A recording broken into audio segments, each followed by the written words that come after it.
안녕하세요. 매일 아침 6시 케어유 뉴스 김형래 편집장님의 칼럼 아침마다 지혜를 저희와 함께 깊이 들여다보는 시간입니다. 오늘 함께 살펴볼 칼럼은 제목부터가 아주 도발적이에요. 정부 과잉 시대 생존 전략은 비판적 무시입니다. 시작부터 이런 질문을 던지는데요. 2026년을 살아가는 우리에게 가장 필요한 생존 기술은 무엇일까요? 보통 이런 질문 받으면 비판적 사고나 창의력 이런 걸 떠올리잖아요. 그렇죠. 당연히 그렇게 생각하죠. 근데 이 칼럼은 정반대의 개념, 바로 비판적 무시가 중요하다고 강조하고 있어요. 정보를 더 잘 분석하는 게 아니라 의도적으로 무시하는 능력이 생존 기술이라니 솔직히 처음엔 좀 의아하더라고요. 네, 저도 그랬어요. 우리가 계속 교육받아온 방식과는 완전히 반대되는 이야기처럼 들리니까요.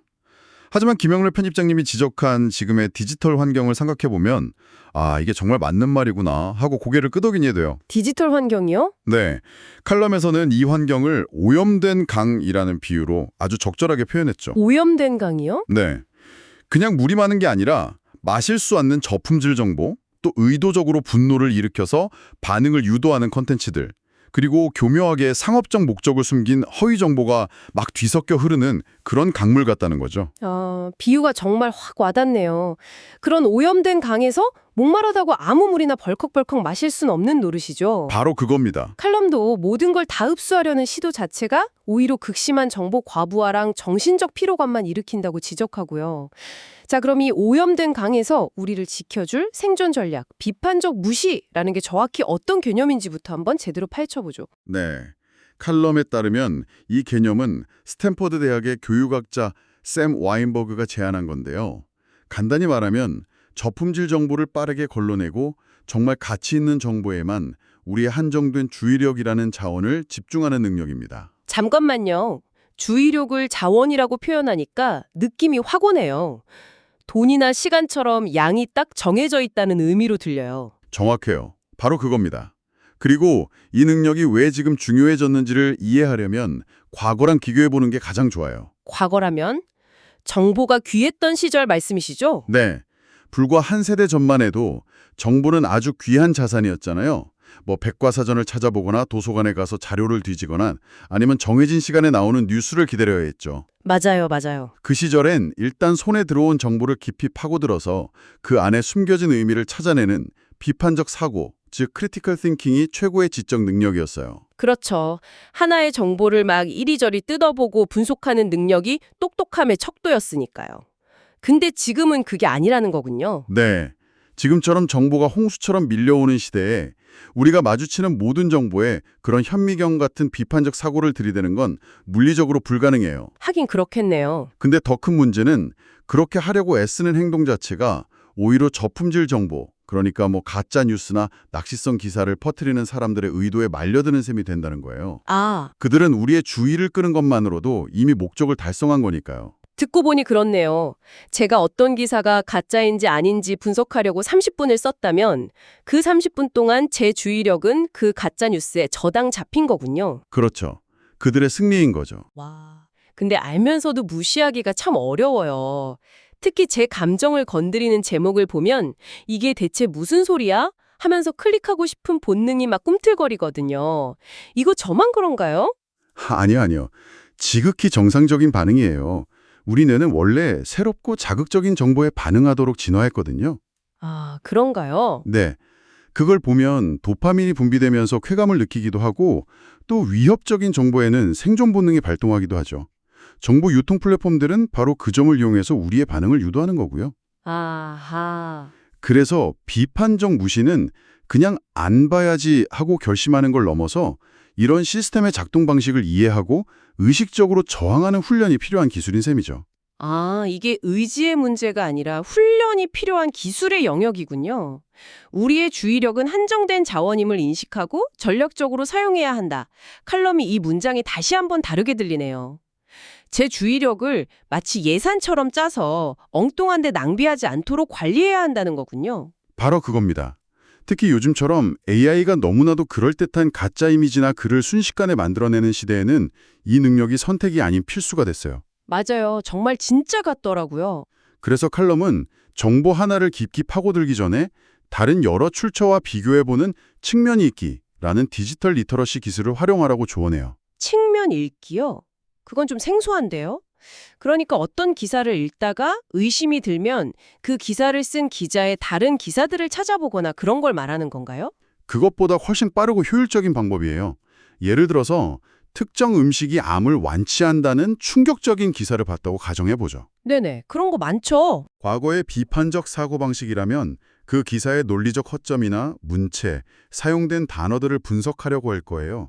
그 기사라는 우물을 깊게 파는 거죠. 그렇죠. 보통 그렇게 하죠. 하지만 측면 읽기는 일단 그 기사창을 그대로 둔 채 새로운 브라우저 탭을 열어요. 그리고 그 기사를 보도한 언론사가 어떤 곳인지, 그 주장을 하는 사람은 누구인지, 다른 신뢰할 만한 의학 전문 기관이나 주요 언론사에서도 이 내용을 다루고 있는지 이걸 먼저 검색해보는 거예요. 와, 잠깐만요.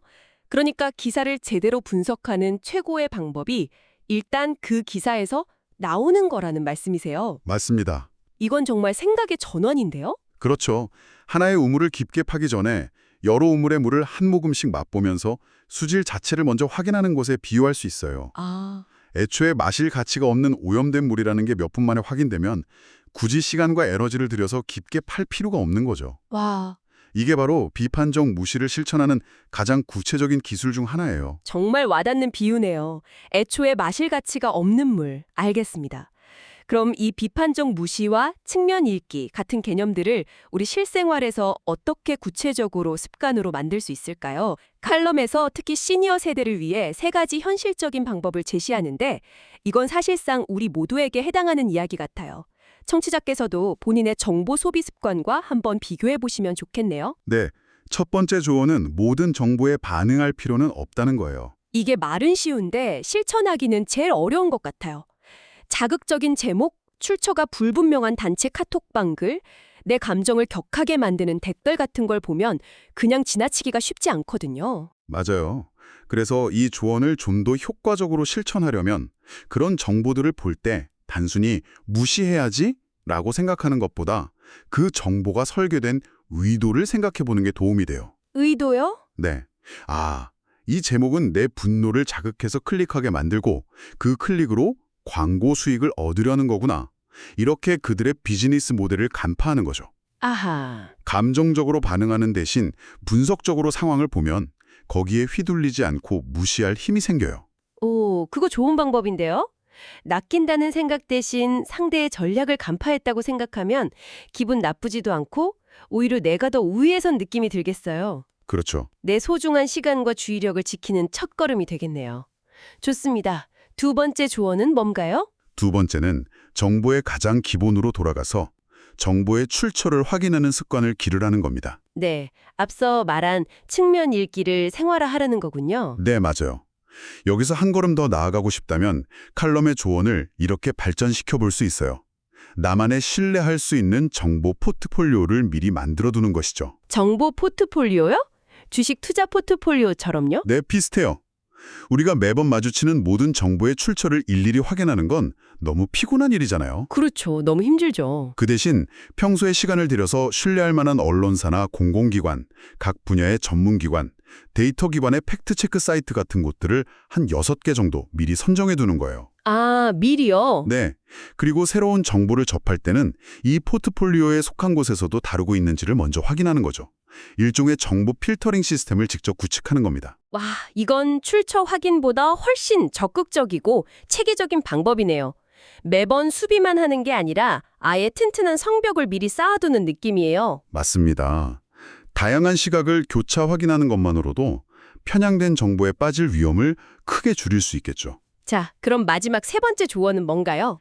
마지막은 디지털 세상과 의도적으로 거리를 두는 것, 즉 디지털 기기 사용 시간을 조절하라는 겁니다. 아, 스마트폰이 항상 손에 있다 보니까 틈만 나면 새로운 정보를 확인하게 되는데 칼럼은 이런 과도한 사용이 오히려 피로감을 높이고 우리의 종합적인 판단력을 흐리게 할 수 있다고 경고해요. 이건 저한테 정말 필요한 조언이네요. 잠들기 직전까지 스마트폰을 보는 게 습관이거든요. 많은 분들이 그렇죠. 근데 이게 단순히 눈이 필요한 걸 넘어서 판단력까지 흐리게 한다는 건가요? 그렇다고 볼 수 있어요.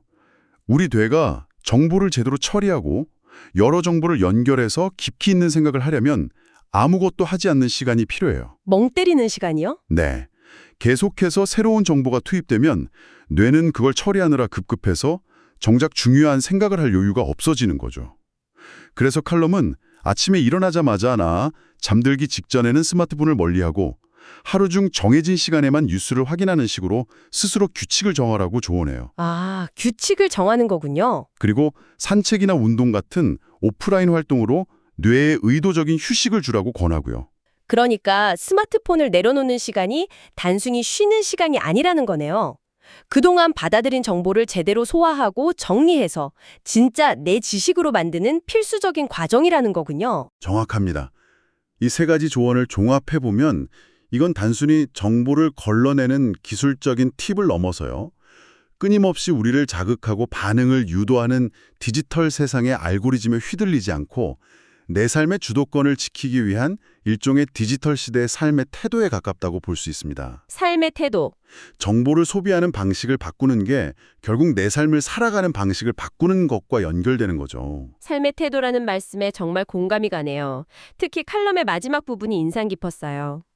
흔히 시니어 세대가 디지털 환경에 취약하다고들 하지만 이분들이 가진 오랜 삶의 지혜와 경험에 방금 이야기한 비판적 무시 능력이 더해진다면 오히려 그 누구보다 현명한 정보 소비자가 될 수 있다는 메시지죠. 맞아요? 섣부른 판단을 유보하고 여러 가능성을 따져보는 연륜이 오히려 강점이 될 수 있다는 거잖아요. 네, 그렇죠. 젊은 세대보다 정보 처리 속도는 느릴 수 있지만 정보의 맥락을 이해하고 그 이면을 꿰뚫어보는 깊이는 훨씬 뛰어날 수 있다는 거죠. 아주 희망적인 관점이라고 생각해요. 자, 오늘 김영래 편집장님의 칼럼 아침마다 지혜를 통해 비판적 무시라는 새로운 생존 전략을 아주 깊이 있게 들여다봤습니다. 내용을 정리해보자면 정보가 폭발하는 이 시대의 진정한 지혜는 더 많이 아는 것이 아니라 무엇을 모른 채로 남겨둘지, 무엇을 의도적으로 무시해야 할지를 아는 능력에 있다는 거겠죠.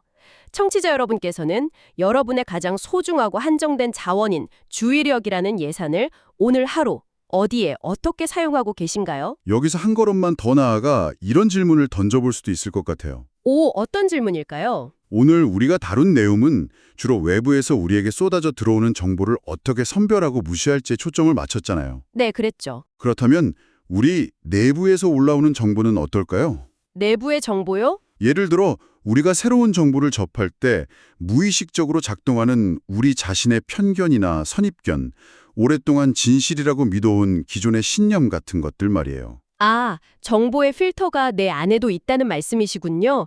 외부의 정보뿐만 아니라 내 안의 목소리도 걸러내야 한다는. 네. 어쩌면 비판적 무시의 다음 단계는 바로 그 지점일지도 몰라요.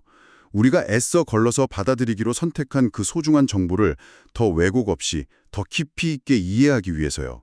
우리 내면에서 자동적으로 올라오는 불필요한 목소리, 예를 들면 이건 내가 알던 것과 다르니 틀렸을 거야 라거나 아, 이건 내가 싫어하는 사람이 한 말이니 가치가 없을 거야 같은 자동적인 반응을 알아차리고 그것마저 비판적으로 무시하는 훈련 말입니다. 와, 그건 정말 차원이 다른 이야기네요. 외부의 소음을 차단하는 걸 넘어서 내 안의 편견까지 무시하는 단계라니. 그건 정말 비판적 무시의 최고 경지 같은데요. 솔직히 어떻게 시작해야 할지 감도 안 잡혀요. 시작은 의외로 간단할 수 있어요. 그런 내면의 목소리가 올라올 때 그걸 진실로 받아들이거나 억지로 누르려고 하는 대신 그냥 아, 내가 지금 이런 생각을 하고 있구나 하고 알아차려주는 것만으로도 충분해요. 그냥 알아차려주는 거요? 네, 그 생각과 나 자신 사이에 작은 공간을 만드는 거죠. 외부의 소음을 차단하는 것만큼이나 내면의 소음을 알아차리고 거리를 두는 연습이 필요한 시대가 아닐까 싶어요. 청취자께서 한 번쯤 곱씹어볼 만한 화두가 아닐까 싶네요. 내 안의 편견을 알아차리고 거리를 두는 연습. 정말 중요한 지적입니다. 오늘 이 깊이 있는 통찰을 나눌 수 있게 좋은 자료를 공유해 주신 청취자께 다시 한번 감사드립니다.